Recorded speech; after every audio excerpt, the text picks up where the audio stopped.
Kenapa kita merasa sakit hati sama orang lain? Yang pertama, karena asumsi. Yang kedua, karena ekspektasi. Hai Besti, apa kabar? Kali ini kita mau ngobrolin tentang kenapa sih kita itu kok bisa sakit hati sama orang lain. Ada yang pernah sakit hati? Kenapa nih kira-kira penyebabnya? Yuk kita obrolin. Kenapa kita merasa sakit hati sama orang lain? Yang pertama, karena asumsi. Yang kedua, karena ekspektasi. Apa itu asumsi dan apa itu ekspektasi? Yuk kita bahas. Yang pertama, penyebab pertama dan utama seseorang itu merasa sakit hati itu biasanya karena asumsi. Apa sih asumsi ya? Asumsi adalah apa yang kita pikirkan saat menghadapi suatu keadaan atau suatu peristiwa. Misal ya, kita lagi duduk ya, terus ada teman kita 2 orang yang mereka datang. Mereka duduk agak menjauh dari kita, terus mereka ngobrol berdua asik. Ketika ngobrol mereka sambil ngeliat-ngeliatin kita. Kita mikir, ngapain sih mereka? Jangan-jangan mereka lagi gibahin aku nih. Jangan-jangan mereka lagi jelek-jelekin aku nih. Apa yang kita pikirkan melihat kejadian 2 orang teman kita yang lagi ngobrol berdua asik sambil ngeliatin kita ini tadi dinamakan dengan asumsi. Dan inilah yang menjadi sumber rasa sakit hati kita.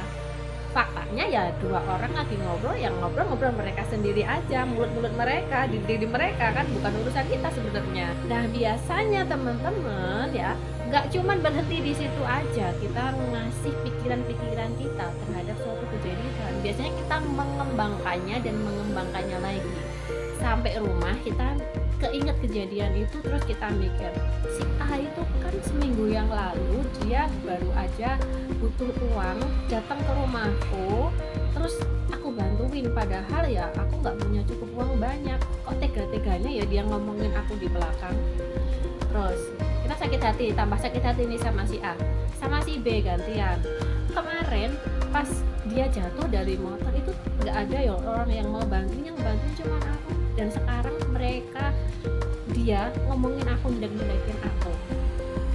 Tambah sakit hati, tambah sakit hati lagi. Dan mungkin akan kita kembangkan lagi dengan asumsi-asumsi yang lainnya sampai ya kita merasa tersakiti, kita merasa terzolimi oleh kejadian 2 orang yang lagi ngobrol ini tadi.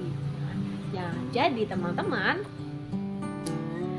penyebab seseorang sakit hati yang pertama adalah asumsi. Pikiran kita sendiri menyaksikan atau melihat sebuah kejadian. Penyebab sakit hati yang kedua adalah ekspektasi. Apa sih ekspektasi? Ekspektasi adalah harapan kita terhadap orang lain. Misal kita lagi sedih, terus kita nangis. Nah, nggak jauh dari kita ada pasangan kita, fokus pegang HP. Nah, kitanya bilang gini, harusnya kalau aku lagi sakit hati, dia itu datengin aku, nanyain aku kenapa, syukur-syukur sambil meluk aku. Nah, harusnya, mestinya ini adalah standar teman-teman ya. Jadi kita punya standar kalau kita lagi sakit hati, kalau kita lagi sedih, nangis, standar kita adalah kita didatengin, ditanyain kenapa sambil dipeluk. Bisa jadi standar pasangan kita adalah saat melihat orang lain sedih, dikasih ruang dulu buat menikmati kesedihannya, mungkin muhasabah diri mungkin ya.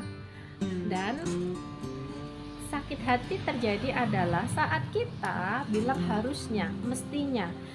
Artinya adalah kita memaksakan standar kita untuk diterapkan orang lain. Ketika orang lain tidak menerapkan standar kita, maka kita anggap orang lain itu salah, terus kita sakit hati.